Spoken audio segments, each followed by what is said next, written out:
Fear, can't thank our fans enough for showing up and just creating a great environment. And our guys kindly participated in it.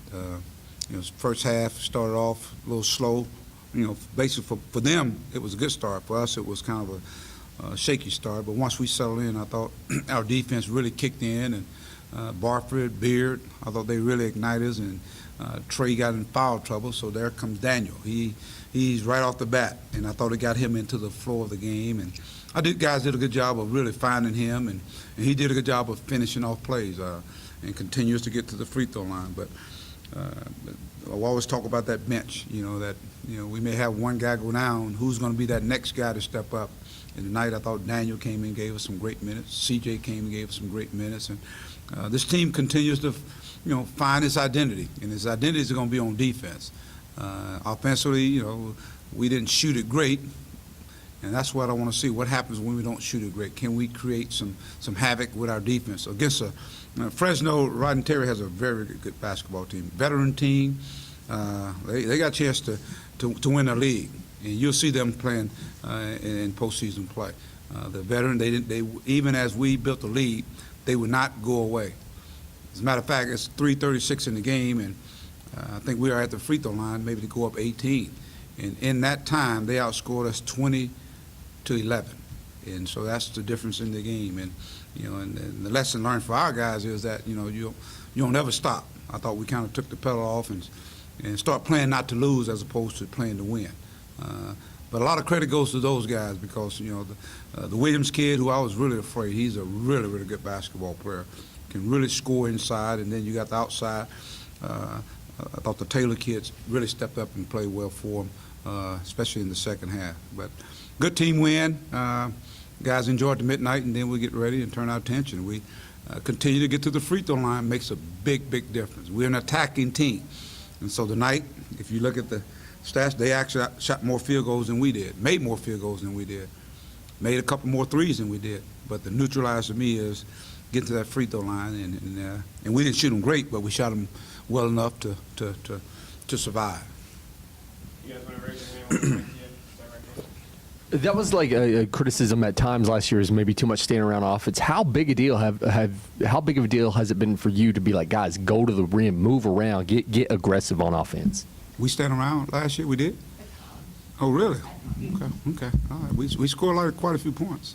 We got stagnant. I think you got a lot of new pieces, new players, and so tonight I think a lot of it has to do with fatigue too. We had some guys play a lot of minutes tonight, and that's what happens in that last when you start standing around and the ball don't move, people don't move. I thought when we went up, we did a good job of really getting the ball into high-low, getting into Daniel, and he was able to finish. And then I thought we just kind of took the foot off the metal. But again, to me, I thought our defense kind of let us down from that standpoint. It wasn't just the offense. But I think when you get tired sometimes, you get stagnant, and that's when guys got to have other guys come off that bench to come in. But I just think this team is growing up. They're learning, they're learning how to take momentum. And there were some momentum plays that we had. You think about in the first half, the dunk that Darius had. I mean, you get that, the house goes real crazy. And you can imagine the other team, they kind of get a little in a hurry. But we missed it, and they come down and score 3. So every time we had a chance to push ourselves, even as we turned the ball over in the second half, in that 3-minute period. We had a timeout, we throw the ball away, they go score. The timeout, the ball right in front of our bench where the guy saves it. Daryl's right there to get the basketball. The guy saves it, throw it, and they go down and make a 3. So every time they had an opportunity to cash in on it, on a turnover or one of our miscues, they took advantage of it. So, but to me, this is the third game of the season. We'll learn from it. I'm sorry, as a follow-up, I guess, and this is my fault for being unclear, I guess it's more like the biggest difference from this year's team, this year's team seems more aggressive, whereas last year was a little more standing around. So I guess I'm asking, like, how big of a point of emphasis was it for you to be like, to get this team more aggressive versus compared to last year? I think we want to be a team that's going to share the ball. They got to figure out, they got to kind of pick who they're going to zero in on. And you notice they're really zeroing in on Daryl Macon now. And I think he's doing a good job of really trusting the other guys to make plays.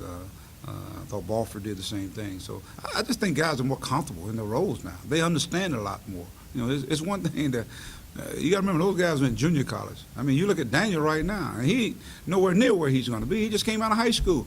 That was his third game in the collegiate level. But once you get into it and you start understanding the repetition and then going against the competition, and then you have some success, and then you get your confidence grows. And that's what this team is. The confidence growing is as a team.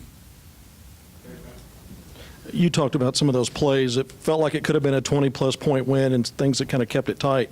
2 games in a row where the defense was really good in the first half, kind of faded some in the second half. Is that a depth issue right now with guys still out, or focus, or what do you attribute that to? I just think, we got some guys that, they got to learn how to play with leads. And we ain't going to, trust me, you're not going to, this team here, they just ain't going to go away. Teams are not just going to quit. You got a lot of toughness, you got a lot of veterans on that team, so they're not going to go away. So you're not, the key is win. Whether 1 point, 2 points, 3 points, 5 points, I don't care. Let's find a way to win. And but we want to be a team that really finished the second half and finish it well. But some guys may have got tired, but I thought we just kind of played not to lose as opposed to playing to win. Yeah, Mike, Daniel played almost as many minutes, 30, as he had in the first 2 games combined, 33. How good was it to see him stay out of foul trouble? And I guess he made a pretty quick adjustment for a young guy from game 2 to 3 on that. Every game he's going to learn, and his team needed him to be out there, and I thought he played a lot smarter. I thought he was more instinctive tonight.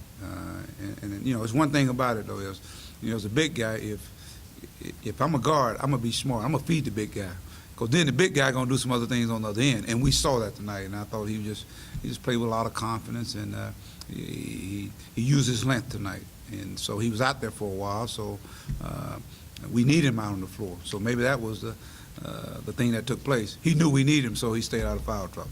And then there was that sequence within like 15 seconds, he dunks on an alley-oop from Anton, and then he goes down and just swats, the ball. I think Deshaun Taylor. What'd you think of that sequence? Oh, I thought it was beautiful basketball. It was just seeing a guy just being instinctive and guys trusting him, just making plays. I mean, that's his strength is, for a guy that size, he runs like a guard, and he's very athletic. He's one of the most athletic big guys we've had here, and I think he's growing each and every day. He's like a sponge. He wants to be a great player, and so we saw some glimpses of it. What his athletic ability is, especially in the open floor. You're talking about open floor. Like I said, on one end he's dunking, on the other end he's blocking a shot at the basket. So to me, it's he's learning. Mike, does Dustin Thomas come back in next week now?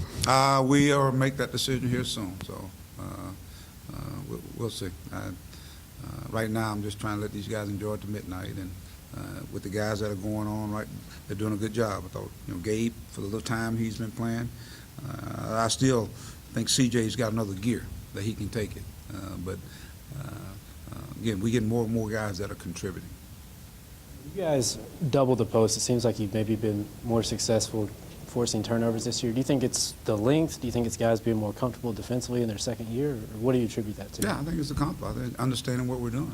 I think a lot of times we go double and people split us, as opposed to us just kind of closing those guys off. So we're not anxious trying to steal the basketball. See, the trapping part is not stealing the basketball. It's disrupting, touching it, and maybe we'll come up with it. So I think our guys are starting to figure it out. And the way you figure it out is with some more veteran guys out there. You got some longer athletic guys, and we got guys that can get places now. So I think all that helps when you're talking about a scrambling, trapping type defense. Taking the show on the road now to Portland. Talk a little bit about the opportunity to play in that tournament and what you think you can learn out of it. I think it's a great opportunity, for Arkansas, and it's something that, being here for the many years I was here, that's what we used to do, just play in the prestigious tournaments. So for us, obviously it's a tremendous honor, but at the same time, it's a great tournament with some great teams, and obviously we feel like we're one of the better teams in the country. So we get a chance to find out. I'm gonna use it as more to find out, a little bit more about ourselves, because now you're not in the friendly confines of Bud Walton Arena. You don't have the fanfare going on that. You're in a neutral site, and very much so like what takes place in postseason play. So I want to see what's going to be the mindset of our guys going in, and that's where you got to lean on those older guys, Beard and Thompson and Barford and Macon for what took place last year, Adriel Bailey, and we just continue to see him really evolve as a player. So for the young guys like Daniel and Darius and Gabe, this is something new for them. So I'm anxious to see how they respond in that kind of environment, and we're going to play against some outstanding teams up there. So it's the competition continues to go up another level, and but we always talk about that's the level we want to play at. They unveiled the jerseys last week. Was that something that you guys had a hand in, like picking your design and how it looked? We saw that. We saw the drawings and all that as it was moving forward. So, but I think they want to design a different jerseys for each team, and so you can imagine our guys are really excited about it. All right, thank you guys. Okay.